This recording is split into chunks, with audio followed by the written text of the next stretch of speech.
What's going on, everyone? Welcome back to the show. So the Social Security program is facing some very serious cuts in the near future. And I posted a video a few days ago where I talked about that. But I was wrong in one part of what I was saying. And I'm going to explain you why the viewer was correct in what they were stating. So this is what they stated. And this is Otter's Retirement Corner. It says, David, you keep getting this wrong. You have repeatedly said that we have fewer people working now than in the past, which is why FICA taxes aren't enough to pay benefits. That is simply not true. There are more people working now than ever in our history. Contributions for FICA is higher now than ever before in history. Okay, and so that is the statement that this viewer made. Now, I've talked about a variety of different things when it comes to the reason why we're in the situation that we're in when it comes to the Social Security program, but I have said that. I am guilty of saying the fact that we have a shrinking workforce. I've said that in the past.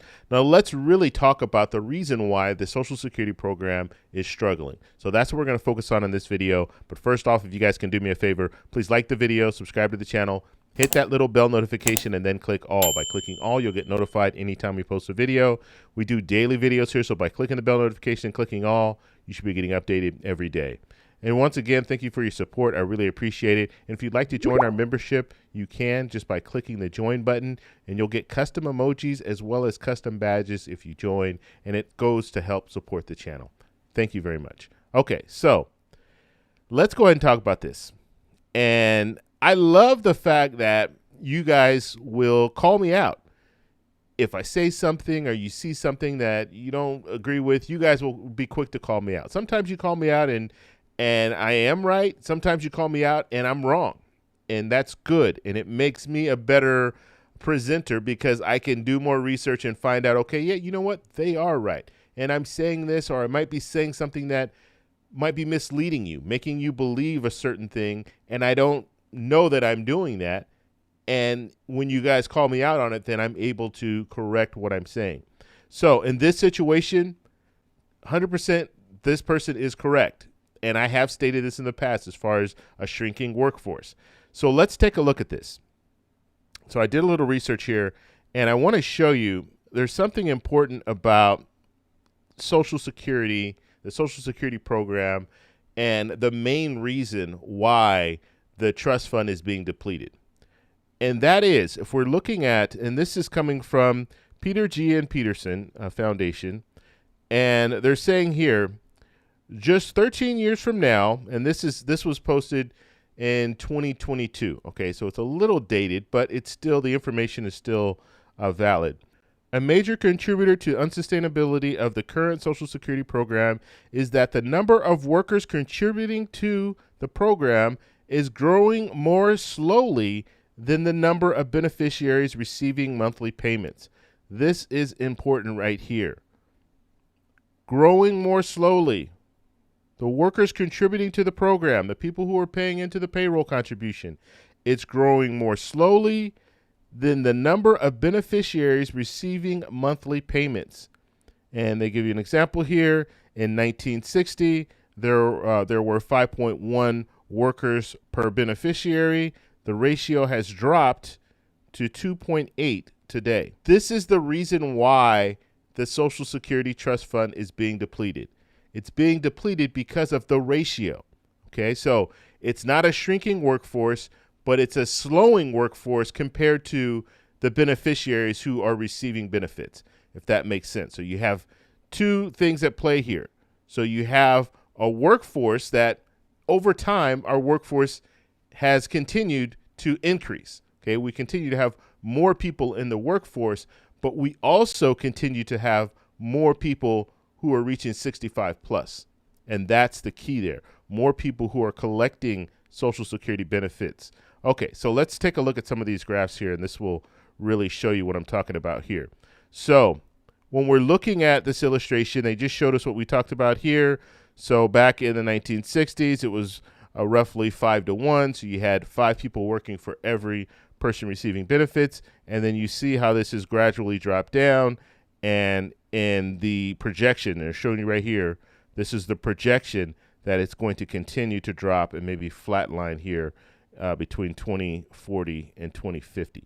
Okay, so that's where, and really not even flat line. Well, they're showing a flat line, but I'm just thinking they don't have enough data to really say what it's going to do at that point. But you guys understand what we're looking at here. We're looking at it continuing to get less and less, and so we could get to a point where it's under 2 people working for every 1 beneficiary. That's a huge problem. That means that there's less money per individual person receiving benefits. Okay, and looking at this illustration, and this one, I've seen this one before, and this goes to the heart of the matter here. Looking at strictly the expenses. So back in 1960, you saw it was pretty much, even as far as the cost and the income coming in. It was pretty much even. And then we start getting 1980s, and we see a little drop off where the income, you had more income coming in, and it didn't cost as much. And then we had a crossover right here, and then we had another crossover here. And now we're looking at the projection, and they're projecting that it's going to keep. So this is going to widen. This gap here is going to widen. And so that's what we're looking at. So looking at the income coming in compared to the cost of the program.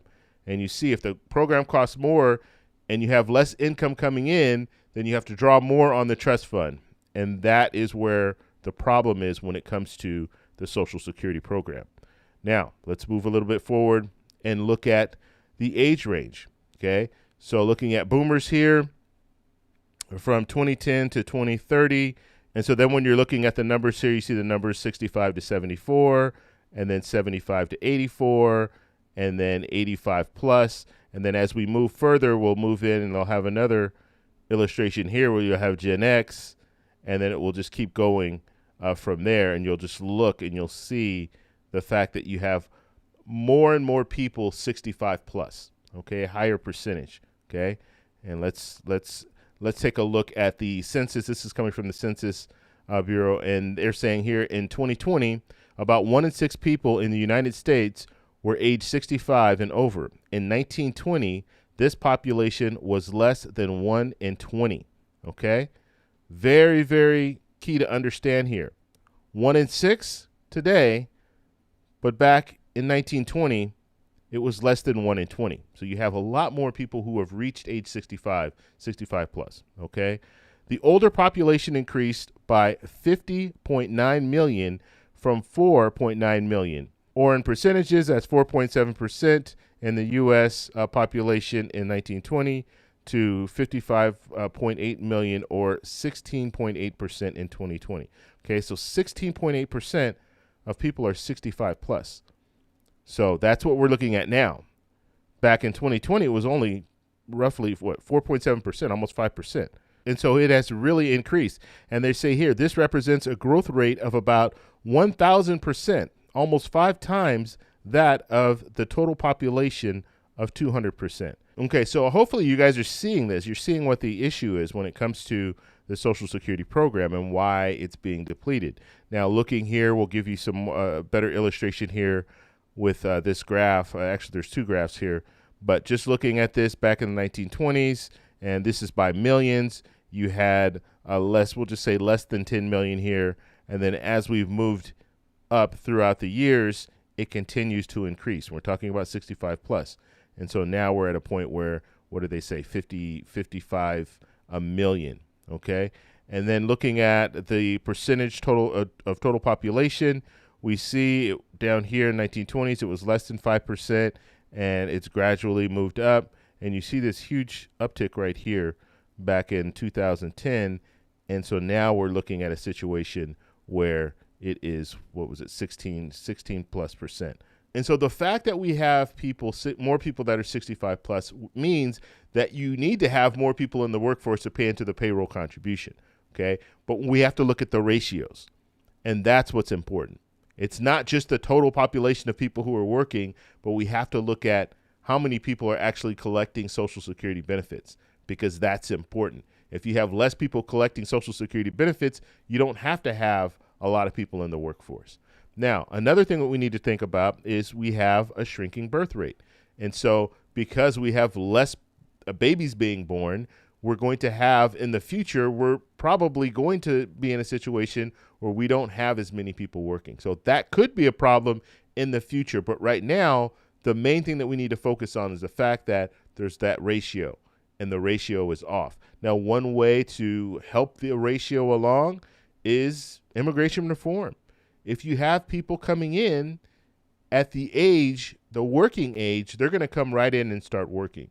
And when they start working, they can help contribute to the Social Security Trust Fund. And so what needs to happen? And I've stated this before. There are only really two ways to go about this. The first way is to make cuts to the Social Security program. That's the first way. They can raise the full retirement age. They can make cuts to different, benefits going out. They can do that.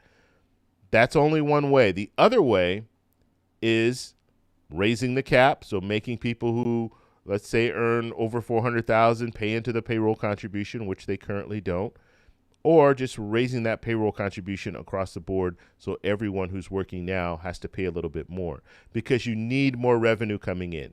And we don't have enough revenue coming in. And we see the ratio between people who are working and people who are collecting benefits. We see that shrinking.